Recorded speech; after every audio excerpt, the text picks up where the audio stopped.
नमस्कार दोस्तों, the legal touch में आपका स्वागत है। उम्मीद है आप लोग स्वस्थ और अच्छे होंगे।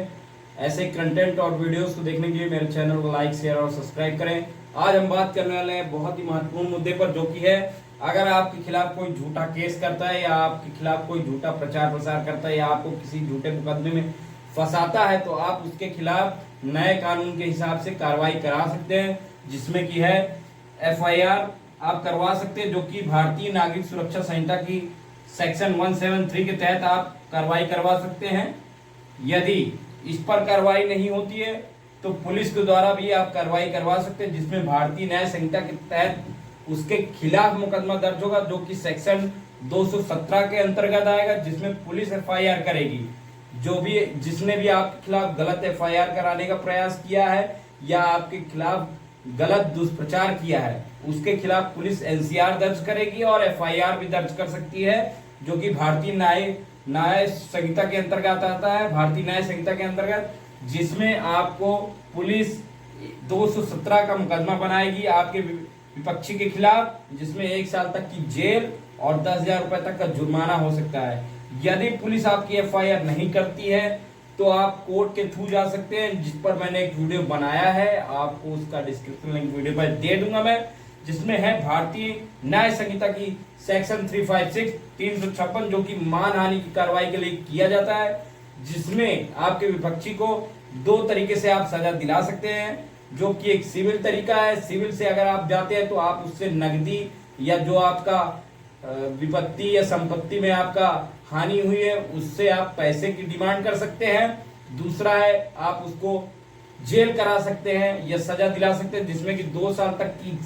जेल और 2 लाख रुपए से 1 लाख रुपए तक का जुर्माना भी हो सकता है। इसके अलावा अभी नए कानून में एक सजा और प्रावधान बढ़ा दिया गया, जो कि CS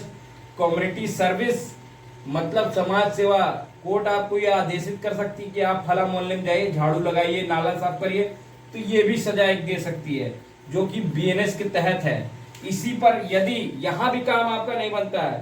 तो यदि आप काम नहीं बनता तो आप भारतीय न्याय संहिता की सेक्शन 248 के तहत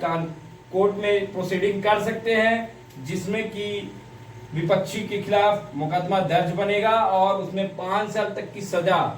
और जुर्माने की बात करेंगे तो 2 लाख रुपए तक का जुर्माना है। इसमें 5 साल तक की सजा, 5 इयर्स जेल,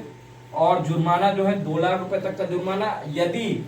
वो कोई आपका विपक्षी जो उसमें आपको जैसे किसी मुकदमे या किसी झूठे दुष्प्रचार में संगीन अपराधों में आपको लिप्त करता है या जानबूझ के कि आप उसमें नहीं है, यदि आपको दिखाता है अपने लेटर पे या अपने FIR जो फर्जी FIR कराना चाहता है, जैसे कि किसी में आपका लूट दिखा रहा है, किसी में आपका रेप दिखा रहा है, तो यही सेक्शन भारतीय न्याय संहिता की सेक्शन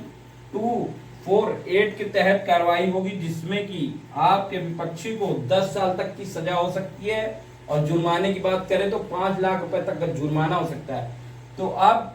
जो नया कानून आ गया उसमें जो भी झूठी FIR, फर्जी FIR जो पुलिस की कार्रवाई को बढ़ाती है, मुकदमों को लंबित करती है, क्योंकि नए कानून के तहत एक सीमित समय और लिमिटेड टाइम पे सब मुकदमों को फैसला करने का आदेश हो रखा है, जिसमें एक कानून ये नया बन गया है कि जो भी फर्जी कोई अगर आपके खिलाफ FIR कराने की कोशिश करता है तो उसके खिलाफ भारतीय नागरिक सुरक्षा संहिता के 173 के आधार पर आप जा सकते हैं, जिसमें भारतीय न्याय संहिता के अंतर्गत पुलिस ही 217 का मुकदमा बना सकती है विपक्षी के खिलाफ। यदि नहीं होता है तो आप कोर्ट से प्रोसीडिंग करके भारतीय न्याय संहिता की धारा 356 के तहत कार्रवाई करके उसको सजा दिला सकते हैं या उससे पैसे की भी डिमांड आप कर सकते हैं। तो ये एक बहुत ही महत्वपूर्ण जानकारी थी जो मैंने आपको बताई। उम्मीद है आपको पसंद आई होगी कंटेंट, तो वीडियो को लाइक, शेयर और सब्सक्राइब करें। धन्यवाद।